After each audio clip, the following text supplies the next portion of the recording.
1. Kayako. Kayako from Ju-on the Grudge is terrifying because of her appearance and what she does and how impossible it is to escape her.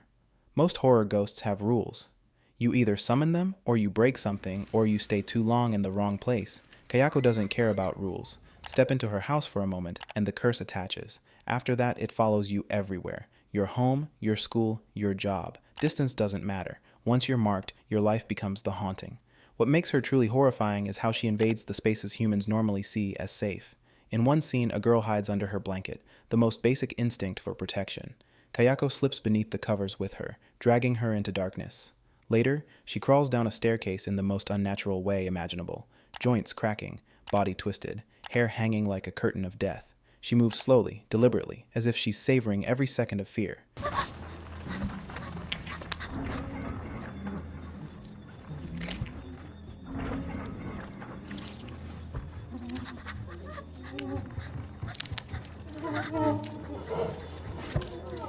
Even technology doesn't protect anyone.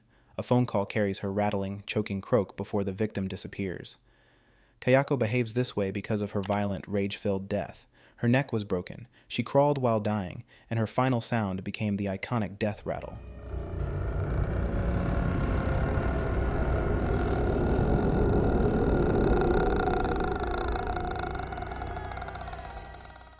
In Japanese folklore, dying with overwhelming hatred or sorrow transforms a spirit into a grudge, forcing them to relive the trauma endlessly. Kayako doesn't choose victims out of malice. She's trapped in her final moment, dragging anyone nearby into that same loop of terror. 2. Valak. Valak isn't scary because it looks like a demonic nun. It's scary because it knows exactly what it's doing. Most ghosts attack whoever is unlucky enough to be nearby. Valak chooses its targets, and then takes its time breaking them. In The Conjuring 2, it goes after Lorraine Warren, someone spiritually powerful, someone who actually fights demons for a living. But instead of attacking her outright, Valak does something far worse. It studies her. It appears in brief visions, twisted dreams, and faint shadows. It even uses Lorraine's own religion against her. The most chilling moment? The quiet scene where the cross on the wall slowly turns upside down, and Valak steps forward from the darkness, wearing the symbol of purity as mockery. It doesn't just scare Lorraine. It invades the one place she should feel safe, her faith. Valak also plays with perception. In the painting scene, Lorraine stares at the artwork, frozen. The shadow behind it moves even though nothing else in the room does. A hand slides across the canvas. The face shifts, and then the demon bursts out of the painting, as if reality no longer matters. In The Nun, Valak becomes even more terrifying because it controls the entire monastery like a living trap. The moment Sister Irene and Frenchie arrive, nothing feels real, because most of the nuns they meet aren't alive at all. Valak fills the halls with illusions, creating full conversations, crowds, and prayers, tricking Irene into believing she's surrounded by holy sisters when she's actually kneeling alone in an empty, silent room. From there, the attacks escalate. Frenchie finds a nun hanging outside, her body slowly twisting toward him before snapping upright and lunging from the noose like a puppet. He's later lured into a graveyard by phantom footsteps and nearly buried alive as Valak tests how quickly terror consumes him. Irene prays with a room full of nuns while the demon pounds at the door, only to discover later that she was screaming into pitch-black nothingness. And in the final confrontation, Valak drags her underwater, choking her and pulling her deeper into the flooded chamber, its glowing eyes staring through the darkness as it takes its time, savoring every second of her fear. 3. Chomper Ghost. The ghost from Shudder, known as the Chomper Ghost, is terrifying because her haunting is rooted in guilt, not supernatural theatrics. One day, Natra was sexually assaulted by Toon's friends. When she threatened to report them, the group beat her, and Toon photographed the assault instead of helping. After her death, her spirit returns with deliberate purpose. She sits on Toon's shoulders throughout the film, creating constant neck pain, rapid weight loss, and physical collapse. Doctors find nothing wrong, but the truth appears when Toon develops a photo and sees her entire body clinging to him, pressed into him like a dead weight he can't remove. The reveal is disturbing because it shows she has been attached the entire time, feeding off the guilt he refuses to confront. Natra also manipulates photographs to expose what happened. She appears in every developed image, on shelves, in reflections, crouched behind him, crawling toward the lens, hanging from the ceiling. These are not jump scares. They are evidence. She uses the camera, Toon's profession, to force him to face his actions. Her attacks rely on overwhelming pressure rather than violence. She drains him, bends his neck downward, weighs on his spine, and forces visions into his mind. She does the same to the others involved in her assault. Each dies through accidents triggered by her presence, proving she doesn't need to strike. Fear and guilt destroy them instead. 4. The Woman in Black. The Woman in Black is one of the scariest ghosts because her haunting is built on simple, unstoppable rules. If she sees a child, that child dies. There is no negotiation, no pattern to break, and no character who escapes by being brave or smart. Her presence alone is a death sentence. In life, Janet Humphrey lost her son after he was taken from her and placed with relatives. When the boy drowned in the marshes and she wasn't allowed to reach him, her grief turned into rage. After her death, that rage became a curse placed on the entire town. Every time her spirit appears, a child dies shortly after, jumping from windows, walking into fires, or quietly slipping away without warning. She kills not out of malice, but out of grief, twisted into vengeance. In the movie, she stalks Arthur Kipps the moment he enters her abandoned house. She appears in windows, hallways, and on the marsh road, watching him with a blank, fixed stare. When he sees her outside the nursery, a child in town dies the same night. When he sees her again near the graveyard, another child follows. Her power isn't shown through attacks but through consequences. Every sighting triggers another death. Her most frightening moment comes when Arthur tries to save a boy from the marsh.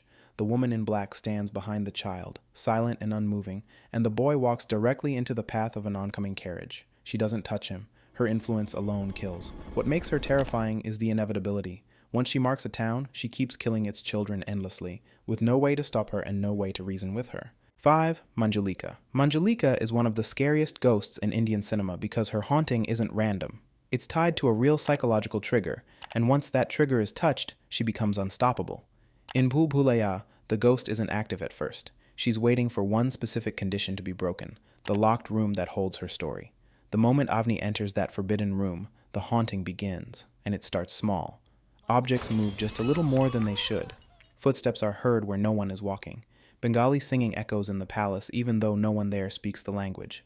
The anklet bells, the gungroos, ring softly at night, like someone practicing dance steps in an empty hallway.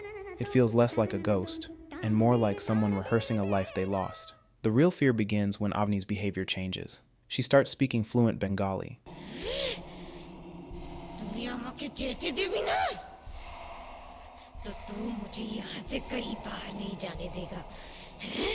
She begins waking up in places she doesn't remember walking to.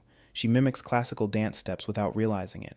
And most importantly, she develops the same anger Manjulika died with, because that's the core of the haunting. Manjulika was a dancer who loved another performer, and the king, driven by jealousy, killed him. She watched it happen, she never forgave it, and she swore revenge. Avni doesn't just see Manjulika, she becomes the outlet for that revenge. The tension peaks in the final act, when Avni, fully under Manjulika's control, tries to recreate the murder night. She chooses a victim she believes is the reincarnation of the king, aka her innocent husband. She dances the same routine Manjulika performed centuries ago, then picks up the sword meant for the final strike. It's one of the only ghost stories where the possession feels logical, not chaos, not random violence, but a ghost trying to finish something she died wanting to complete. 6. Samara Morgan. Samara Morgan from The Ring is scary because she crawls out of a TV. You don't need to summon her or disrespect anything. You just watch a strange videotape, and she marks you for death. 7 days. 7 days later, she comes for you no matter where you are. What makes her terrifying is how she kills without ever touching her victims. Samara attacks mentally, turning her victims' final moments into pure madness. Every character who sees her face before dying is found twisted, frozen, and wide-eyed, as if they died from fear itself. That alone proves her power. She doesn't need physical violence. She destroys your mind.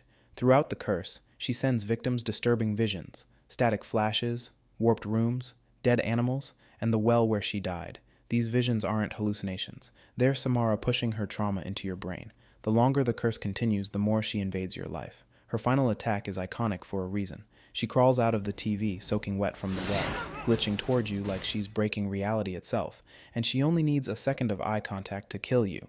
Samara is terrifying because she guarantees one thing. Once you see the tape, your death is scheduled. 7. Mae Nak. Mae Nak is one of Thailand's most famous and terrifying ghosts because her haunting comes from pure love twisted into obsession. She isn't a ghost who kills for fun. She kills because she refuses to let anyone separate her from the man she loved, even after death. In the story, Mae Nak dies during childbirth while her husband Mac is away at war. But when Mac returns, she hides her death and pretends to still be alive, cooking for him, sleeping beside him, and acting completely normal. The problem is everyone else can see the truth, and anyone who tries to warn Mac or take him away from her ends up mysteriously dying. She kills neighbors and villagers who speak about her death. People who talk behind her back fall from trees, break their necks, or die in accidents that Mae Nak clearly orchestrates. She also uses illusions, stretching her arm impossibly long to pick up dropped items, appearing behind people, and manipulating shadows to make sure Mac never realizes she's a ghost. Her most frightening moment happens when Mac finally sees the truth. Mae Nak's face shifts into her dead, rotting form. Even then, she begs him not to leave her. Mae Nak is terrifying because her love is unstoppable, a ghost willing to kill anyone just to keep the person she lost. 8 children. These 2 kids aren't just infected, they're controlled by a demonic parasite that turns them into intelligent, silent hunters. They don't act like children, and that's what makes every scene with them feel wrong. What makes them truly scary is how they attack without warning. They hide in dark corners of the apartment building, waiting for the perfect moment to strike.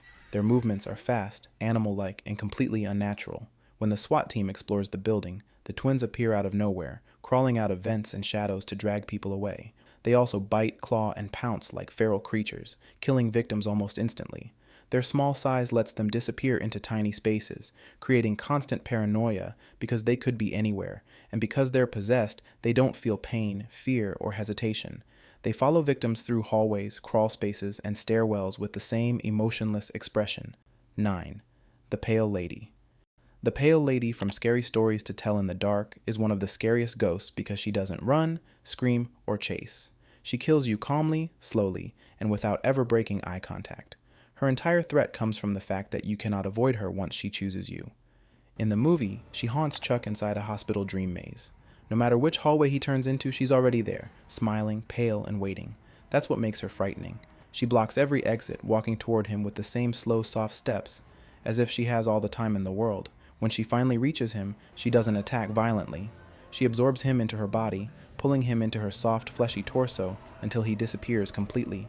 No blood, no sound, just a quiet, suffocating death. The Pale Lady proves her power because she rewrites the environment to trap her victims. She creates endless hallways, manipulates space, and corners you no matter how fast you try to escape. Chuck wasn't killed because he was weak, he was killed because she made escape impossible.